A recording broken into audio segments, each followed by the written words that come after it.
The humid Charleston air hung thick as molasses on that sweltering July evening in 1901, when Pastor Elias Whitcomb stepped onto the weathered wooden steps of the First Baptist Church of Charleston.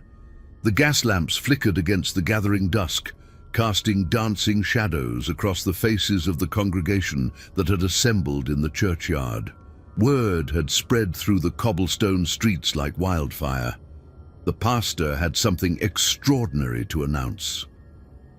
Elias was a tall, gaunt man with deep-set eyes that seemed to burn with an inner fire. His black coat, despite the oppressive heat, remained buttoned to his throat, and his graying beard was meticulously groomed. He had served this community for nearly 2 decades, earning respect through his passionate sermons and unwavering dedication to the Lord's work.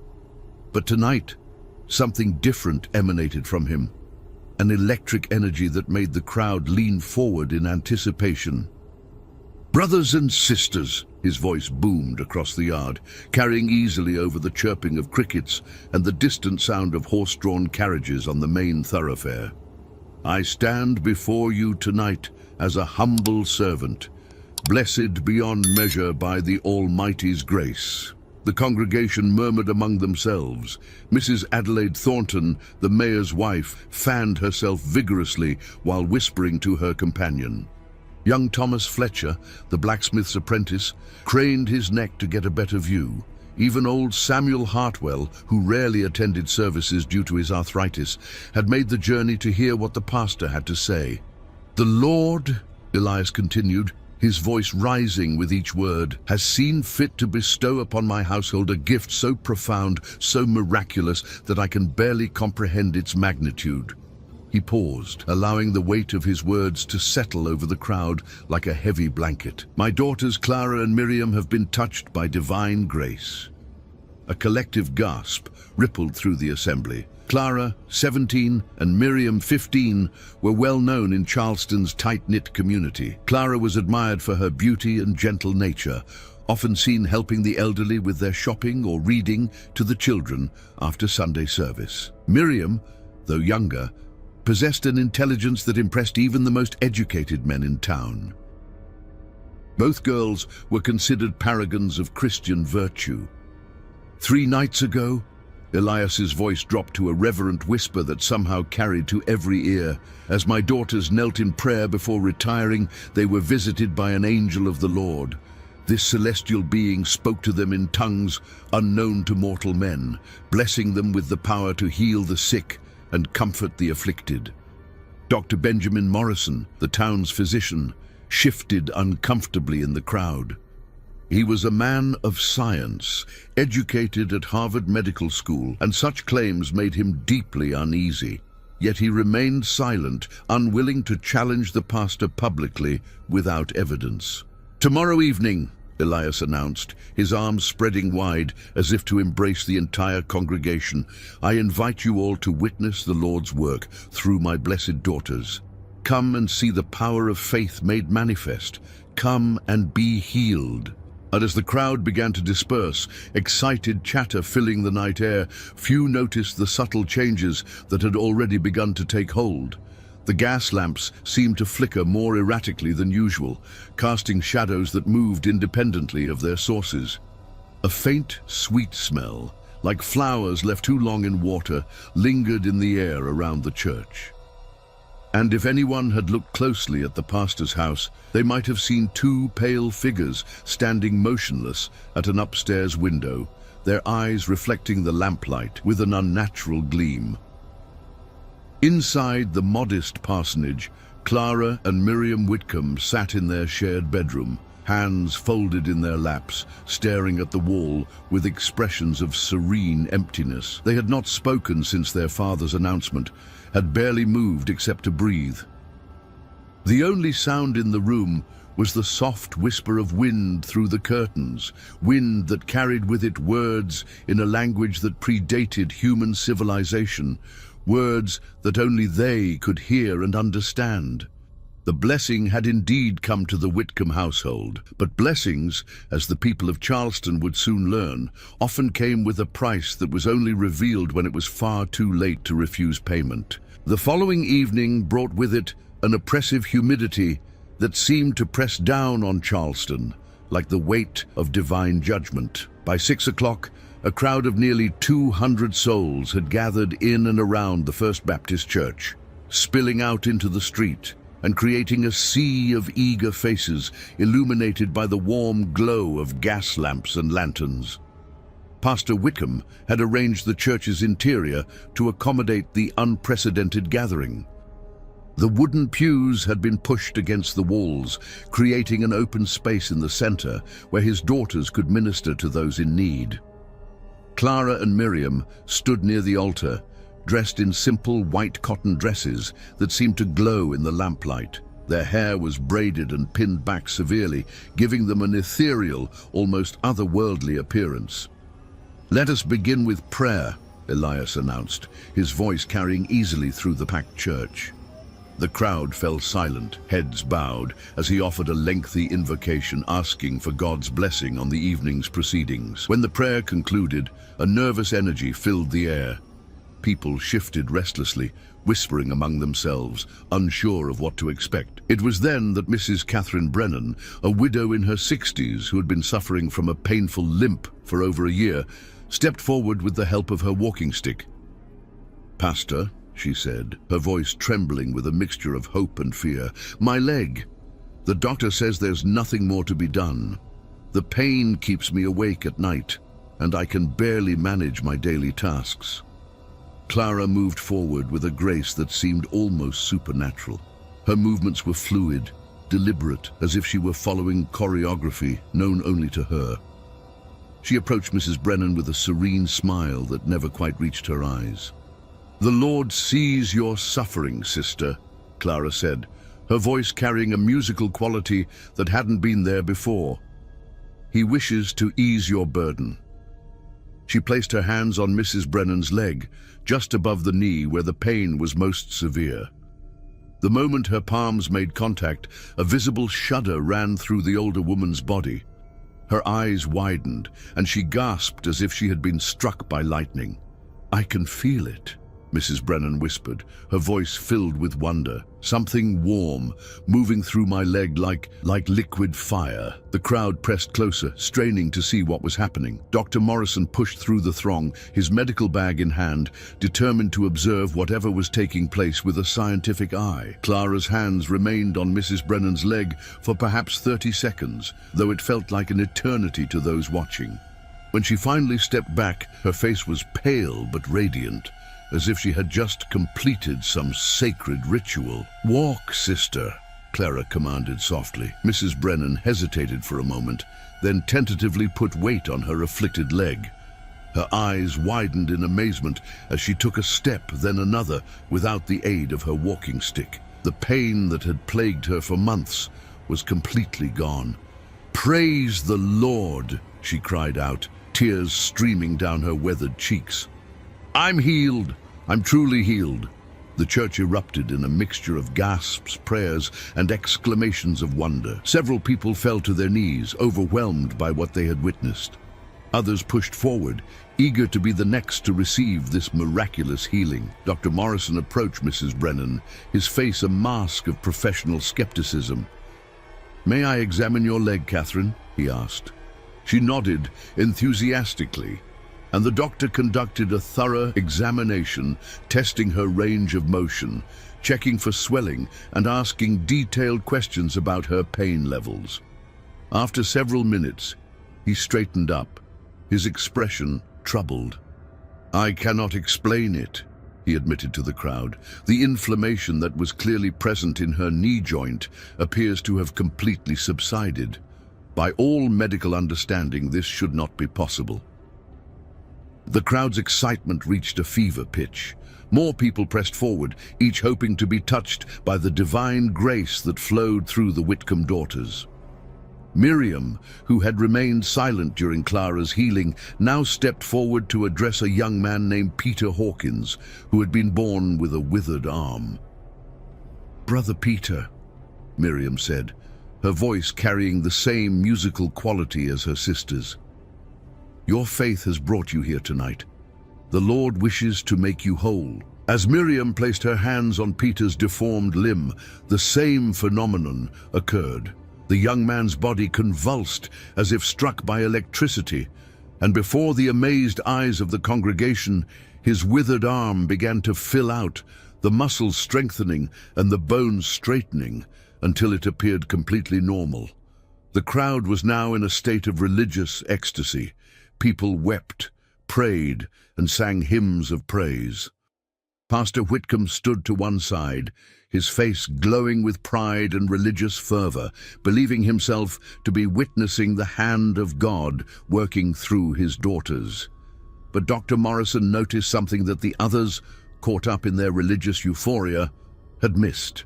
As each healing was performed, the Whitcomb sisters seemed to grow slightly paler, as if the act of healing was draining something vital from them. More disturbing still, he observed that their eyes, once warm and expressive, now held a distant, almost vacant quality, as if they were looking at something far beyond the physical world. As the evening wore on and more healings were performed, a subtle change began to settle over the church. The temperature seemed to drop despite the summer heat, and shadows appeared to move independently of their sources. The sweet, cloying smell that had been present the night before grew stronger, now tinged with something else, something that reminded Dr. Morrison uncomfortably of the scent of decay. By the time the service concluded near midnight, 17 people had been healed of various ailments. The crowd dispersed in a state of religious euphoria, spreading word of the miracle throughout Charleston. But as the last of the congregation filed out into the humid night air, none of them noticed that the gas lamps in the church had begun to flicker in a pattern that seemed almost like a code, or that the shadows cast by the altar cross had begun to bend and twist in ways that defied the laws of physics.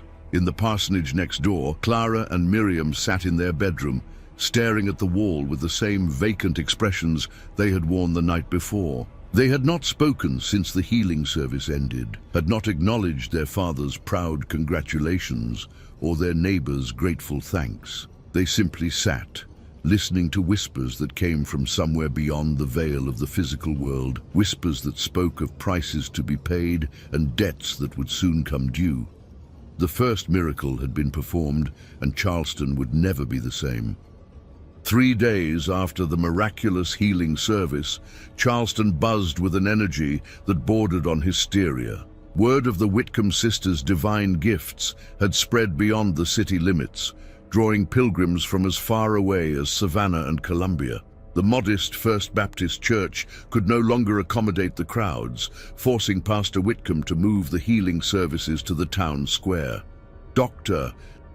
Morrison had spent those 3 days in a state of profound unease, conducting follow-up examinations on those who had been healed.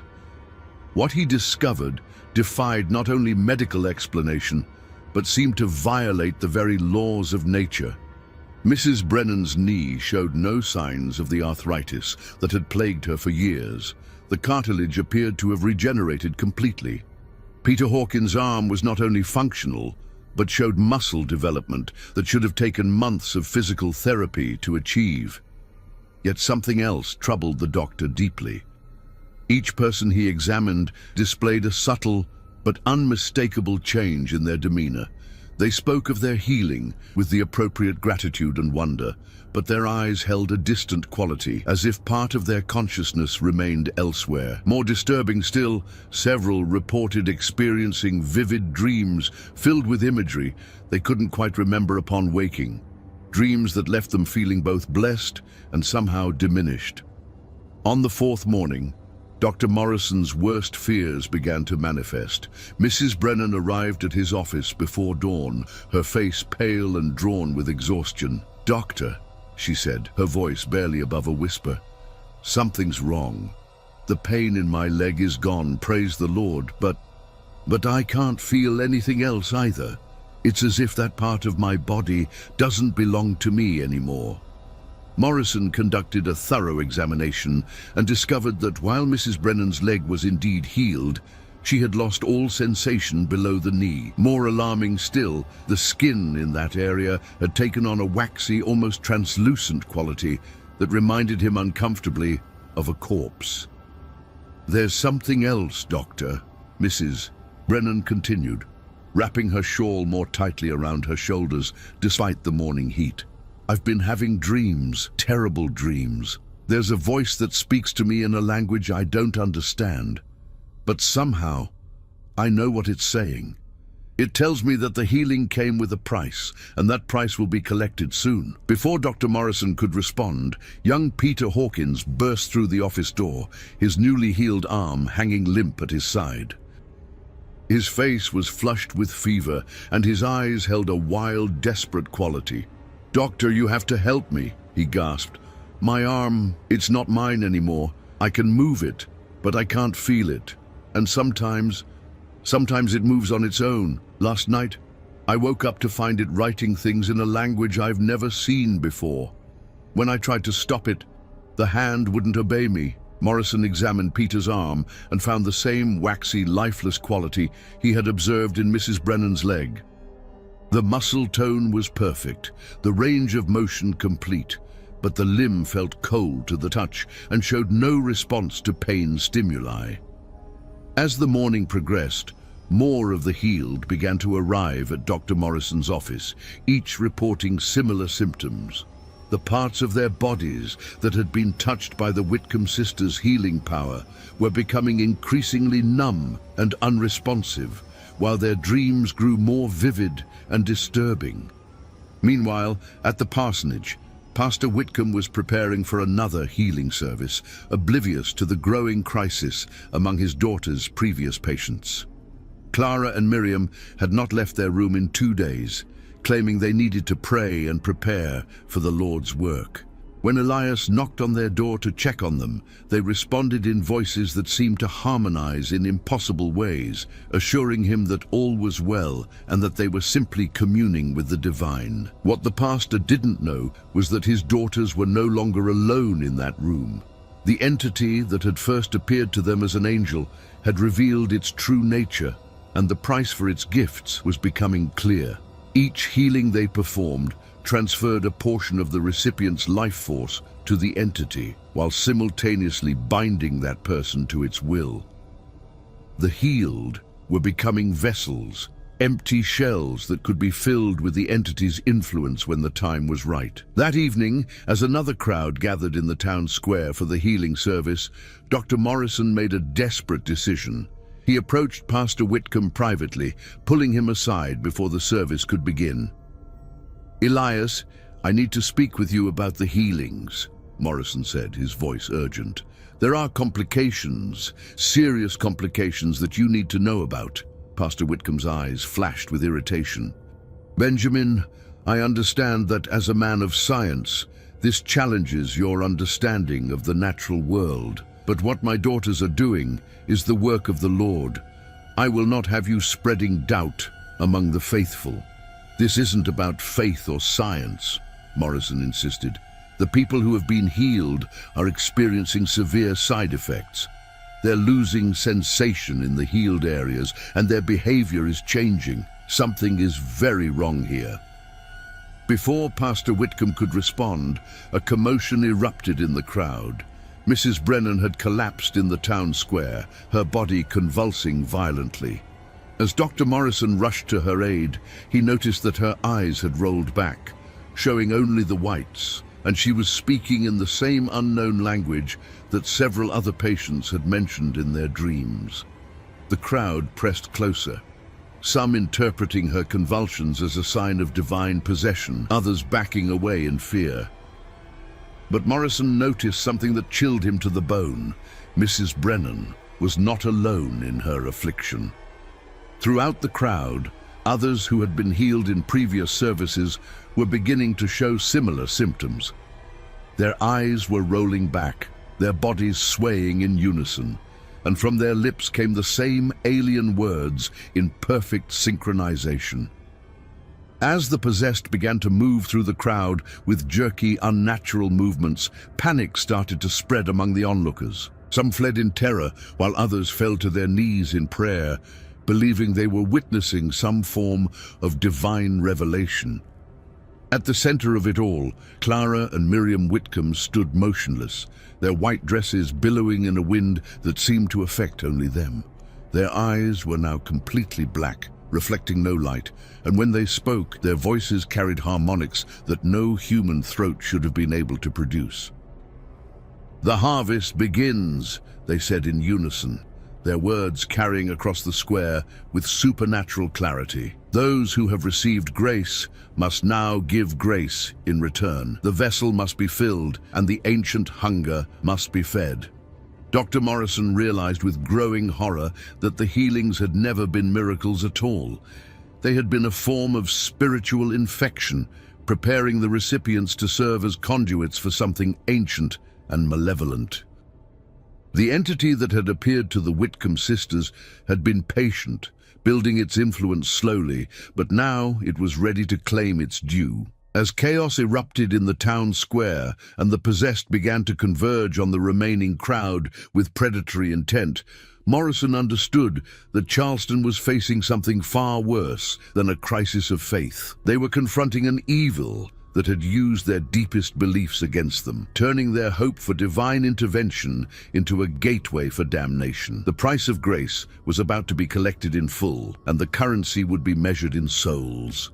The morning after the horrific events in the town square brought an eerie silence to Charleston. The streets, usually bustling with activity by dawn, remained largely empty, save for the occasional figure hurrying past with their head down and their pace quickened.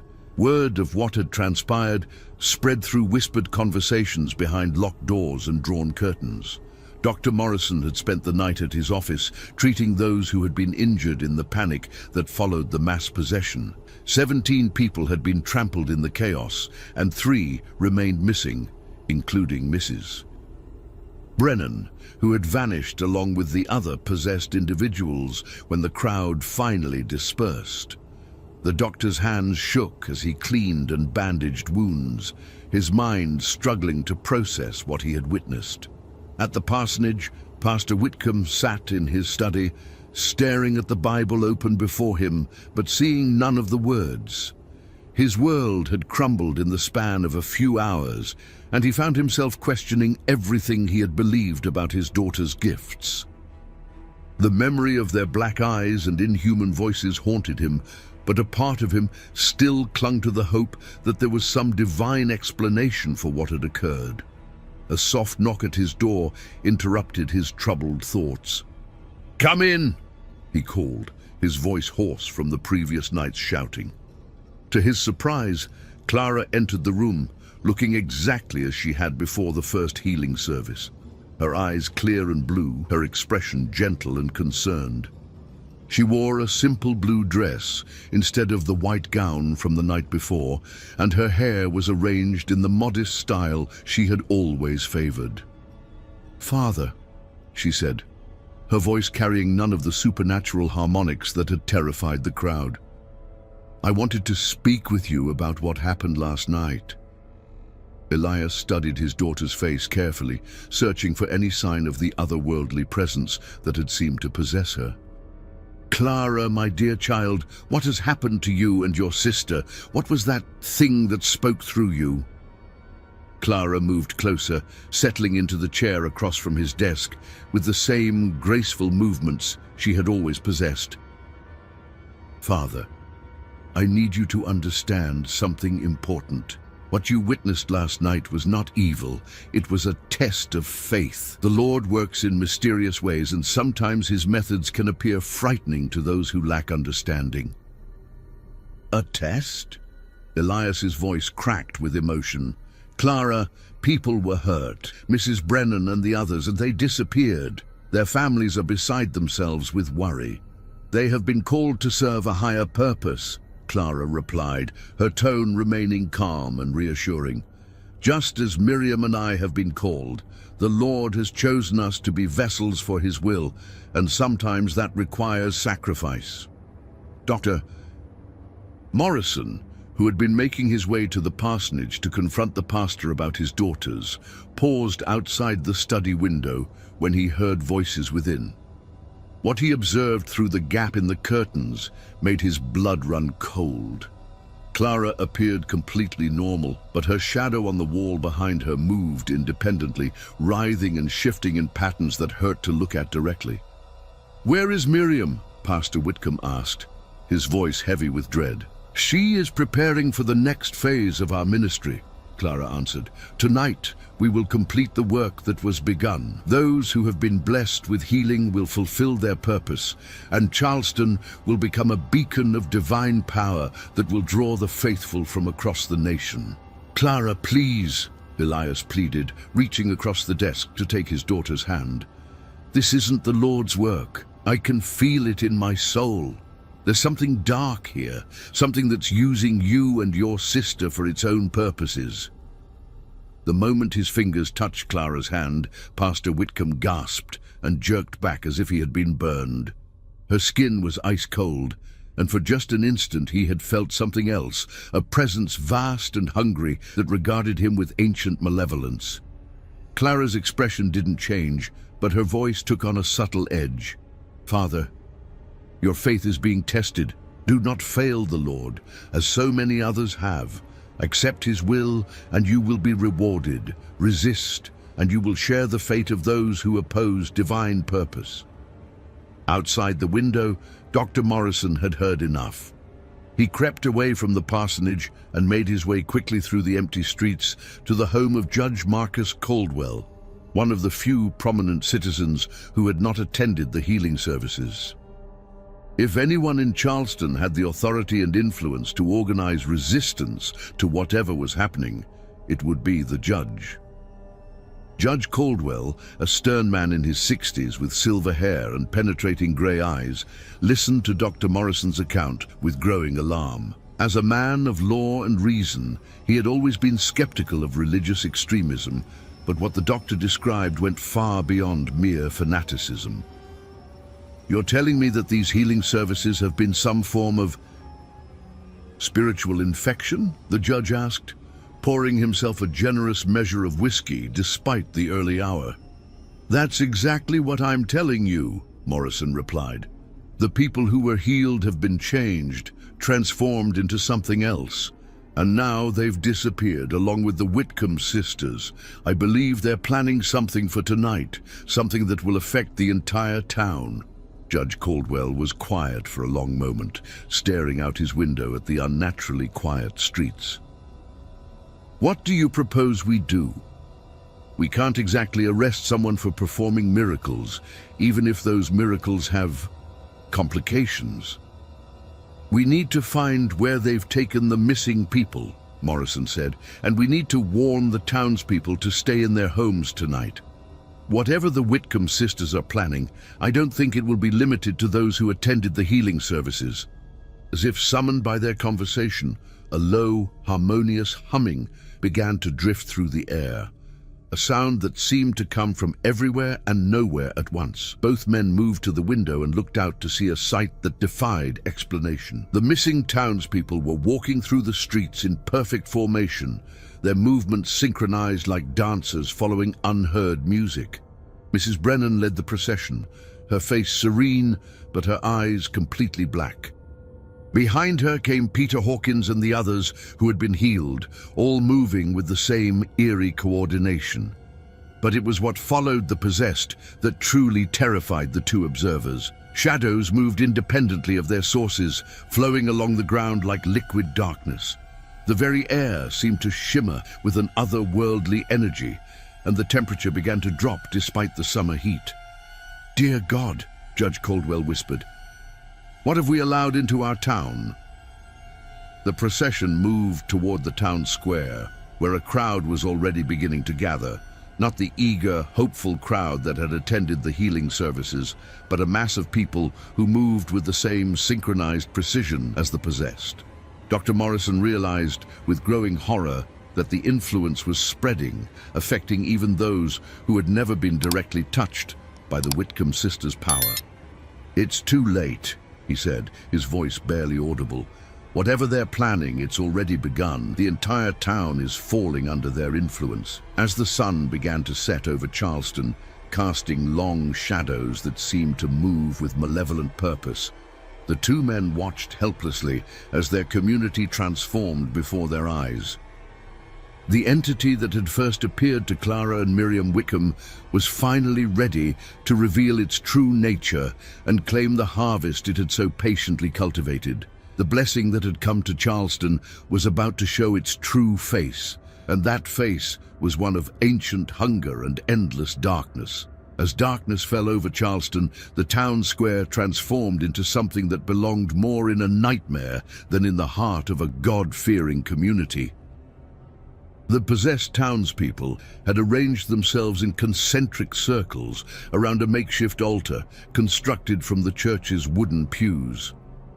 At the center stood Clara and Miriam Wickham, no longer bothering to maintain their human facades. Their skin had taken on a translucent quality that revealed dark veins pulsing with an otherworldly energy. Their eyes were pools of absolute blackness that seemed to absorb light rather than reflect it. When they moved, it was with a fluid grace that defied human anatomy, as if their bones had been replaced with something more flexible and alien. Dr. Morrison and Judge Caldwell had managed to gather a small group of unaffected townspeople in the judge's house. Those who had been away during the healing services or had possessed enough natural resistance to avoid the spreading influence. Among them were Sheriff William Hayes, the town's telegraph operator Samuel Reed, and a handful of others who watched in horror through the windows as their neighbors and loved ones participated in the unholy ceremony. "We have to do something," Sheriff Hayes said, his hand resting on his service revolver. "I can't just stand here and watch while those things use our people like puppets." "What exactly do you propose?" Judge Caldwell asked grimly. "Those are our friends and family members out there. Even if they're under some form of influence, I won't authorize violence against innocent people." Dr. Morrison pressed his face closer to the window, trying to make sense of what he was observing. "Look at the pattern they're forming," he said. "It's not random. They're creating some kind of symbol or diagram with their bodies." Indeed, the possessed townspeople had arranged themselves in an intricate geometric pattern that seemed to pulse with its own rhythm. As they swayed in unison, their movements traced complex designs in the air, and the very atmosphere around the square began to shimmer and distort. At the center of it all, Clara and Miriam began to speak in voices that harmonized in impossible ways, their words carrying across the square with supernatural clarity despite the distance. The language they used was ancient beyond human memory, predating civilization itself, and yet somehow the meaning was clear to all who heard it. They were calling something forth from the spaces between worlds, offering the life force of the possessed as payment for its manifestation. The entity that had first appeared to them as an angel was finally ready to shed all pretense and reveal its true nature. Pastor Whitcomb, who had been among the last to succumb to the influence, stood at the edge of the inner circle. His face bore an expression of profound anguish, as if some part of his consciousness remained aware of what was happening but was powerless to resist. Tears streamed down his cheeks as he watched his daughters serve as conduits for an evil that had used his faith against him. "The vessel is prepared," Clara and Miriam spoke in unison, their voices now carrying harmonics that made the windows of nearby buildings vibrate. "The harvest is complete. Let the ancient hunger be satisfied, and let the new age begin." The air above the square began to tear like fabric, revealing glimpses of something vast and terrible beyond. Tendrils of living shadow poured through the growing rift, reaching down to caress the upturned faces of the possessed. Where the shadows touched, the townspeople began to change, their humanity draining away like water from a broken vessel. "My God," whispered Samuel Reed, the telegraph operator. "We have to warn the outside world. If this thing fully manifests, it won't stop with Charleston." He rushed to his equipment and began frantically tapping out messages to neighboring towns and cities, describing the supernatural crisis that was unfolding. But even as he worked, he could feel the influence pressing against his mind, whispering promises of peace and purpose if he would only surrender his will. Back in the square, the ritual was reaching its climax. The possessed townspeople had begun to collapse one by one, their life force completely drained to fuel the entity's manifestation. Mrs. Brennan was among the first to fall, her body crumbling to dust as the last of her essence was consumed. Peter Hawkins followed moments later, his newly healed arm dissolving into shadow before the rest of him followed suit. But their sacrifice was not in vain, at least not from the entity's perspective. With each death, the rift above the square grew larger, and more of the creature's true form became visible. It was something that the human mind could barely comprehend, a writhing mass of darkness and hunger that existed in dimensions beyond the physical world. Clara and Miriam, their purpose nearly fulfilled, began to show signs of the same dissolution that had claimed their victims. Their translucent skin started to crack and flake away, revealing the hollow shells they had become, yet they continued to chant, their voices growing weaker but never faltering in their devotion to the entity they served. Dr. Morrison realized with growing desperation that conventional weapons would be useless against such a creature. But as he watched the horror unfold, he remembered something from his medical training, a lecture about the power of the human will to overcome even the most dire circumstances. "The possessed," he said suddenly, turning to the others. "They're not completely gone. I saw the anguish in Pastor Whitcomb's face. Part of them is still fighting the influence." "What are you suggesting?" Judge Caldwell asked. "If we can reach them, remind them of who they were before this started, we might be able to break the entity's hold. It's feeding on their life force, but it needs their willing participation to complete the manifestation." Sheriff Hayes nodded grimly. "It's worth a try, but how do we get close enough without being affected ourselves?" Dr. Morrison was already moving toward the door. "We don't have a choice. If we don't act now, there won't be anything left of Charleston to save." The small group of survivors prepared to venture into the nightmare that their town had become, knowing that they were likely walking to their deaths, but unable to stand by while an ancient evil consumed everything they held dear. The battle for Charleston's soul was about to begin, and the outcome would determine not just the fate of their community, but potentially the future of the world itself.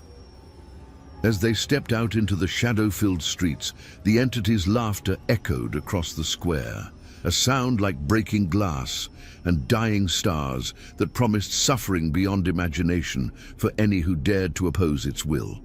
The streets of Charleston had become a labyrinth of living shadows as Dr. Morrison led the small band of survivors toward the town square.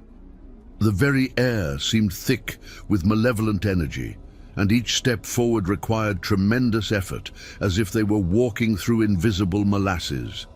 The entity's influence pressed against their minds like a physical weight, whispering promises of peace if they would only surrender their will. Sheriff Hayes stumbled and nearly fell as a tendril of shadow wrapped around his ankle. "Doctor," he gasped, "I don't think we're going to make it. The thing's too strong." Morrison helped the sheriff to his feet, his own vision blurring as the entity's whispers grew louder in his mind. "We have to try. Look at what's happening to the square." The rift above the town center had grown enormous, and through it they could see glimpses of the entity's true realm, a place of endless hunger and despair where consumed souls writhed in eternal torment. The creature itself was now partially manifested, its massive form casting impossible shadows that moved independently of any light source. But it was the sight of Pastor Whitcomb that gave Morrison hope. The man stood at the edge of the inner circle, his body swaying with the others, but his face contorted in an expression of desperate resistance. Tears continued to stream down his cheeks, and his lips moved in what appeared to be silent prayer. "Elias," Morrison shouted, his voice barely carrying over the otherworldly chanting. "Fight it! Remember who you are!" The pastor's head turned slightly at the sound of his name, and for a moment his eyes cleared. The entity's influence wavered, and several of the possessed stumbled in their synchronized movements. Clara and Miriam, now little more than hollow shells channeling the creature's power, turned their black eyes toward the approaching survivors. When they spoke, their voices carried the full weight of the entity's rage. "You cannot stop what has already begun," they said in unison. "The harvest is nearly complete. Soon this vessel will be strong enough to spread across your world like a plague, consuming all in its path." But even as they spoke, cracks began to appear in their facade. The sisters' forms flickered between their corrupted state and glimpses of the innocent girls they had once been. Morrison realized that some part of them was still fighting, still trying to break free from the entity's control. "Clara! Miriam!" he called out, pushing forward despite the shadows that clawed at him. "Remember your father's love. Remember the real faith you once held." Judge Caldwell and the others spread out, each calling to different members of the possessed crowd, trying to reach whatever humanity remained within them. Samuel Reed shouted to his neighbor, Mrs. Patterson, reminding her of the apple pies she used to bake for church socials. Sheriff Hayes called out to young Tommy Fletcher, recounting memories of teaching the boy to fish at the creek behind the church. The effect was immediate and dramatic. The synchronized movements of the possessed began to falter as individual memories fought against the entity's control. The creature's manifestation wavered, its form becoming less solid as its power source was disrupted. Pastor Whitcomb was the first to break free completely. With a cry of anguish and determination, he threw off the entity's influence and stumbled toward his daughters. "Clara, Miriam, come back to me. You are my children, not vessels for this abomination." The entity's rage was palpable as it realized its carefully laid plans were unraveling. Through Clara and Miriam, it spoke with a voice like grinding stone. "You understand nothing, mortal. Your daughters came to me willingly. They sought power, and I gave it to them. The price was always their souls." But Pastor Whitcomb pressed forward, his faith, real faith, not the corrupted version the entity had exploited, burning bright within him. "No," he said firmly. "They were children, deceived by your lies. You appeared to them as an angel, twisted their innocent desire to help others into something dark.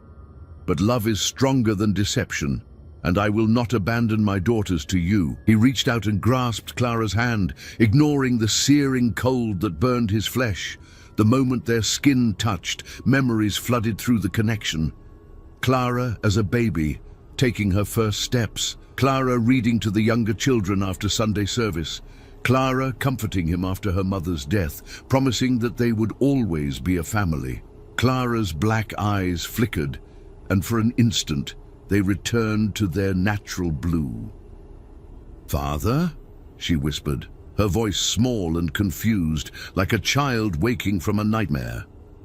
The entity shrieked in fury as its hold on Clara began to slip. It poured more of its power through Miriam, trying to maintain the ritual, but the younger sister was also beginning to remember.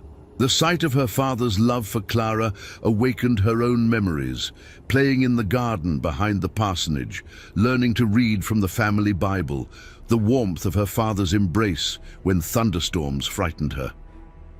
"Miriam!" Clara called out, her voice growing stronger as more of her humanity returned.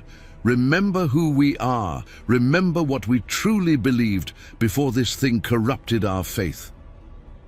The two sisters reached for each other across the circle, their touch breaking the geometric pattern that had been channeling the entity's power. The possessed townspeople began to collapse, but instead of crumbling to dust, they fell into natural sleep as the creature's influence was severed.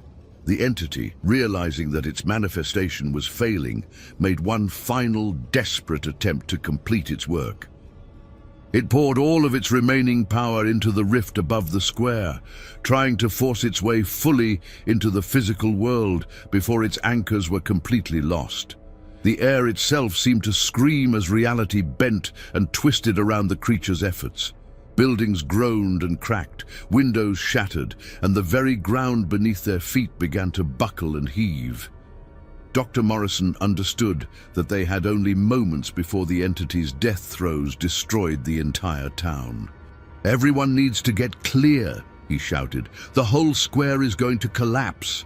But Clara and Miriam, their humanity restored but their bodies still serving as conduits for the entity's power, knew what had to be done. They looked at each other with the same understanding that had always existed between them as sisters, and then turned to their father with expressions of infinite love and terrible resolve. "Father," Clara said, her voice clear and strong despite the chaos around them, "we have to close the rift. The only way to stop it is from this side, and we're the only ones connected strongly enough to do it." "No," Pastor Whitcomb said, understanding immediately what they meant. "There has to be another way. I won't lose you both." "You're not losing us," Miriam said, taking his hand. "We'll always be with you, in your heart and in your faith. But this is our responsibility. We opened the door, and we have to close it." The sisters joined hands and began to pray, not in the alien tongue the entity had taught them, but in the simple, heartfelt words they had learned at their father's knee. As they prayed, their bodies began to glow with a warm, golden light that was the antithesis of the entity's cold darkness. The creature fought against them, pouring its malevolence through their connection, but their combined will, strengthened by love, sacrifice, and genuine faith, proved stronger than its ancient hunger. The rift began to contract, and the entity's partially manifested form was pulled back toward its own realm. "I will return," the creature promised as it was dragged away. "This world will know my hunger again." "Perhaps," Clara said, her form beginning to fade as the golden light consumed her. "But not today, and not through us." The rift snapped shut with a sound like thunder, and the unnatural shadows that had plagued Charleston vanished instantly. Clara and Miriam Whitcomb disappeared with the light, their sacrifice sealing the breach between worlds and banishing the entity back to the darkness from whence it came. Pastor Whitcomb fell to his knees in the suddenly quiet square, surrounded by his unconscious but breathing neighbors. The possessed had been freed, their memories of the ordeal already beginning to fade like a half-remembered nightmare. The town would recover, the buildings would be rebuilt, and life would go on. But Elias Whitcomb would carry the memory of his daughter's sacrifice for the rest of his days, not as a burden of grief, but as a testament to the power of love and genuine faith to overcome even the darkest evil. In the years that followed, he would speak often of the difference between true faith and the corruption that masquerades as divine will, ensuring that Charleston would never again fall prey to such deception. The horrific blessing that had come to the Whitcomb household was ended, but the real blessing, the love between a father and his daughters and their willingness to sacrifice everything to protect others, would endure forever. In the end, it was not divine power that saved Charleston, but the very human capacity for love, sacrifice, and redemption. As dawn broke over the town, Dr. Morrison helped Pastor Whitcomb to his feet, and together they began the long work of healing their community, not through supernatural means, but through the patient, difficult, and ultimately more powerful process of human compassion and genuine care for one another.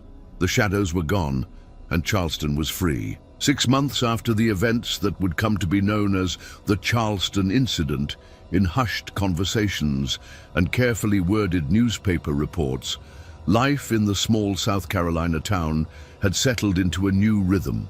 The official story, as recorded by the authorities and reported in the Charleston Mercury, spoke of a tragic outbreak of mass hysteria brought on by the summer heat and religious fervor, a phenomenon not uncommon in the rural South of 1901. Dr.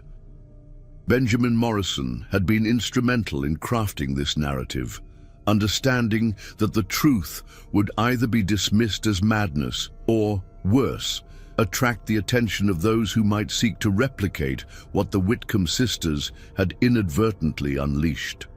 The missing time experienced by the possessed was attributed to heat stroke and temporary delirium, and most of the townspeople seemed content to accept this explanation, their memories of the supernatural events already fading like morning mist.